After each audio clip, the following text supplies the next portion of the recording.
감사합니다. 사랑합니다. 오늘도 당신이 최고입니다.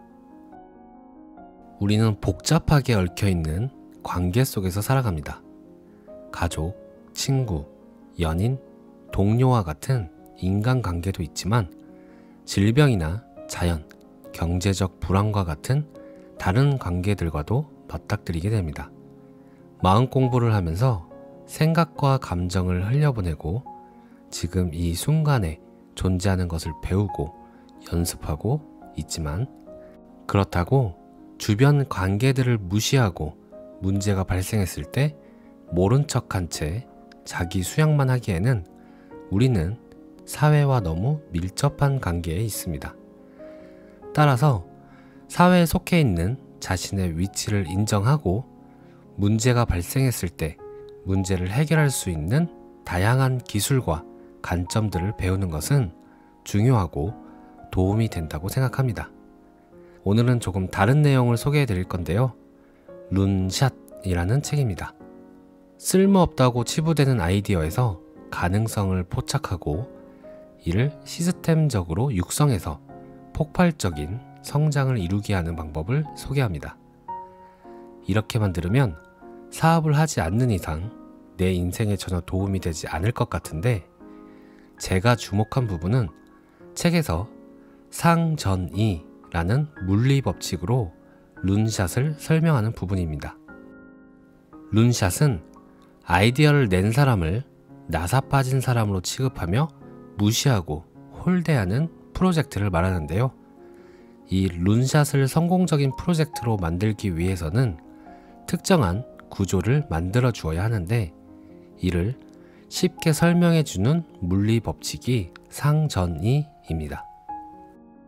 룬샷에서는 이 상전이라는 물리 법칙으로 경영이나 관리, 획기적인 돌파구를 만들기 위한 기본 이론으로 활용하는데 저는 마음 공부의 관점에서 이 이론을 주목해 봤습니다. 물이 가득 담긴 욕조를 얼어붙기 직전으로 만들어 봅시다. 조금만 온도가 바뀌면 전체가 얼거나 녹아버립니다. 그런데 바로 이 지점, 얼기 직전, 녹기 직전의 상태에는 얼음덩어리와 액체 상태의 물이 공존합니다. 상전이의 경계, 그러니까 조건에 따라 물이 될 수도 있고 얼음이 될 수도 있는 이 상전이의 경계에서는 두 가지 상태가 공존합니다. 얼음과 물이 공존하는 거죠. 이렇게 동시에 공존하는 현상을 상분리라고 합니다. 얼음과 물의 상태는 서로 나뉘면서도 여전히 연결되어 있습니다. 두 상태의 관계는 주고받는 것이 서로 균형을 이루는 순환관계 형태를 띱니다.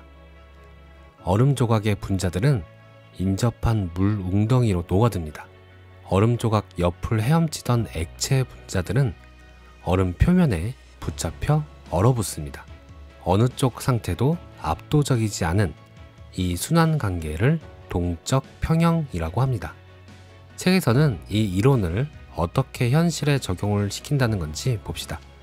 창조적 괴짜들이 만든 혁신적인 발명품으로 과학기술과 기업의 운명을 바꾸려면 두 가지 원칙을 지켜야 합니다. 혁신적인 발명품을 개발하는 그룹과 기존의 영역을 지키는 그룹 간 상분리, 그리고 그 두 그룹 간의 협조와 피드백이 잘 오가도록 보장하는 동적 평형입니다. 위험 부담이 큰 초기 단계 아이디어를 연구하는 예술가들은 이미 성공을 거두고 지속적으로 성장하는 분야를 담당하는 병사들과 분리함으로써 엉뚱해 보이는 아이디어들이 싹을 틔우기도 전에 짓밟히지 않도록 보호해주는 구조를 만들어야 합니다.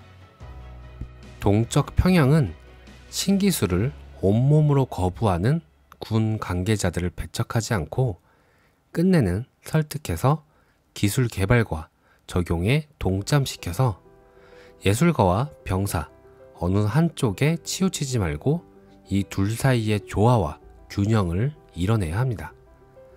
혁신을 완성하기 위해서는 예술가와 병사가 모두 필요하기 때문입니다.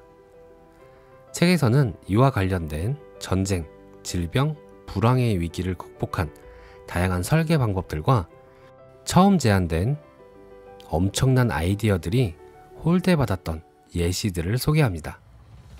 저는 이렇게 생각을 해봤습니다. 동적 평형은 우리의 현실과 마음이 안정화되어 서로 연결되어 마음이 현실로, 현실이 마음으로 에너지가 순환하는 안정화된 상태입니다. 현실에 너무 많은 가치 기준을 두어서 마음 상태가 어떻든 내버려 둔다면 꽁꽁 얼어버린 불균형의 상태가 될 것이고, 현실을 부정하고 마음만 중요하다고 해버리면 물처럼 유연해질 수는 있겠지만 창조적인 삶이 불가능한 불균형의 상태가 될 것입니다. 따라서 새로운 도전과 기회로 가득한 현실의 경험들을 안정화된 마음에서는 받아들이기 힘들겠지만, 마음을 설득하고 이해시켜서 현실과 마음이 순환되도록 동적 평형을 이룬다면 룬샤처럼 버려지는 영적, 경제적, 사회적 아이디어들을 발견하고 힘을 주고 성공시킬 수 있는 확률은 높아질 것입니다. 룬샷은 정말 방대한 예시들을 소개하고 있는데요.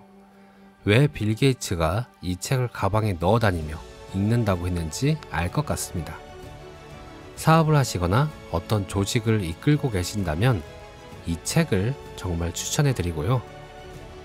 사업을 하지 않으시더라도 역사 이야기를 듣는 것처럼 책이 쉬워서 잘 읽히실 겁니다. 재미있는 예시들을 가끔 소개하도록 할게요. 오늘도 시청해 주셔서 감사합니다. 끝까지 들어주신 구독자님들께만 드리는 이벤트가 왔습니다. 오늘 들려드린 책 룬샷을 10분께 나눔할게요. 방법은 룬샷이라는 키워드가 들어가도록 쓴 댓글 선착순 10분입니다. 당첨되신 분은 제가 답글 남겨놓도록 하겠습니다. 오늘은 여기까지입니다. 감사합니다.